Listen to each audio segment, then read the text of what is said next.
Hey everybody, Teresa Peasley here with the Walla Walla YMCA, and again, we are here in my home. This is week 2 of our Mindful Challenge, and if you're with us last week, what we were doing is introducing this challenge to you. We went through an activity of focus and intention and how important that is. And the challenge last week was to be thinking about what are the things that you're focused on, and maybe are there things that you want to change? And what would those things be that you would want to change in terms of your focus?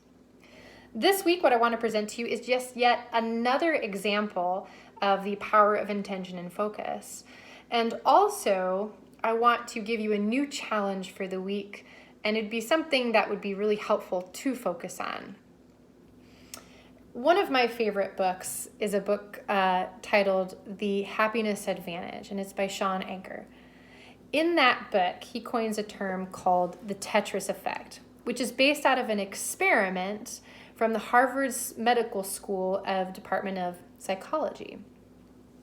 In this experiment, they took about 27 participants and they paid them to play Tetris for several hours for several days. Now, the first thought is, where do I sign up for that experiment? Sounds amazing.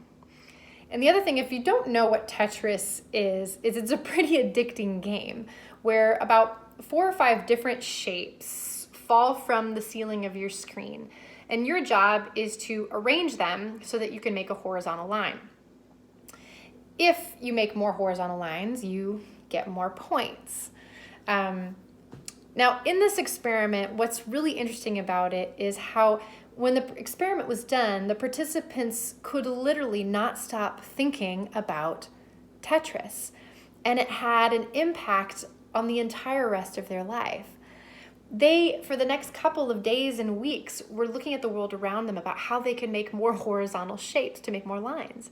They would walk downtown of their street and they would look at the skyscrapers and think, okay, well, if I put this skyscraper on top of this one, I could make another horizontal line. Or they would go to a grocery store and be like, yeah, if I arrange these Cheerio boxes in such a manner, I can make a horizontal line. Now, you might be thinking these participants basically just went insane, but actually what was happening was a very real physical process called cognitive afterimage. It's something that happens to all of us when we engage in a pattern of thought or activity on a habitual basis. Now, Shawn Achor coins the term, well, let's use this same property to have what we call a positive Tetris effect. And one of the challenges that I want to present to you this week is to be thinking about gratitude. Now, there are countless studies on gratitude and the impact that it has on our lives.